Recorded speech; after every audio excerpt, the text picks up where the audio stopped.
नल से जल कौभांडने लई अने महत्वना समाचार जे प्राप्त थई रह्या छे। महीसागर जिल्लाना नल से जल कौभांडमां सौथी मोटा समाचार। महीसागर जिल्लाना 200 થી વધુ તલાટીની મુશ્કેલી વધી શકે છે। જિલ્લાના 500 જેટલા સરપંચોની પણ મુશ્કેલી વધી શકે છે। સીઆઈડી ક્રાઇમે એકત્રિત કરેલા દસ્તાવેજી પુરાવામાં તલાટી સરપંચોની ભૂમિકા સામે આવી છે।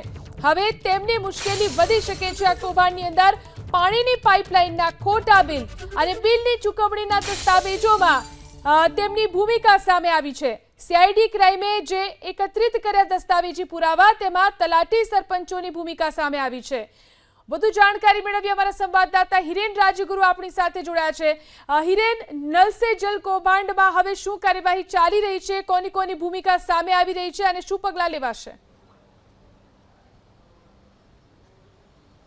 1.5 મહિના પહેલા મહીસાગર જિલ્લાની અંદર નલ સે જલ યોજના અંતર્ગત રૂપિયા 123.22 કરોડના કૌભાંડની ફરિયાદ નોંધાઈ હતી અને આ ફરિયાદની તપાસ સીઆઈડી ક્રાઇમને સોંપવામાં આવી છે।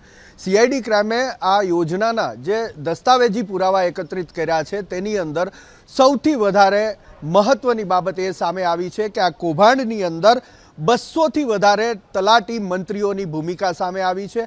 તેમની ઉપર શંકા ગઈ છે અને તેમની સંડોવણી પણ હોઈ શકે છે અને એ જ રીતે 500 થી વધારે સરપંચોની ભૂમિકા પણ સામે આવી છે।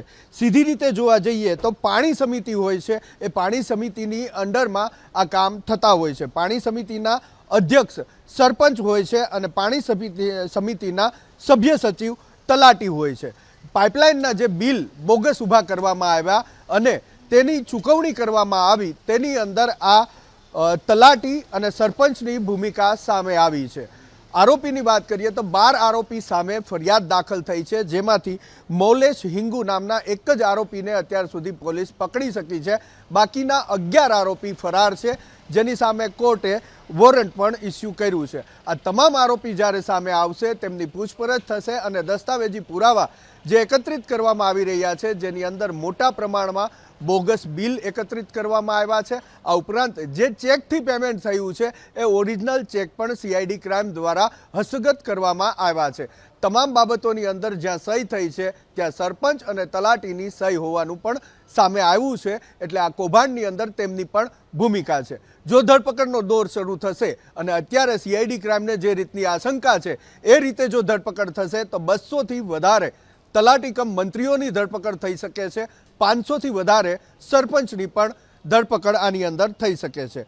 કુલ 620 ગામની અંદર આ પ્રકારેનું કૌભાંડ આચરવામાં આવ્યું હોવાનું ફરિયાદમાં નોંધવામાં આવ્યું છે।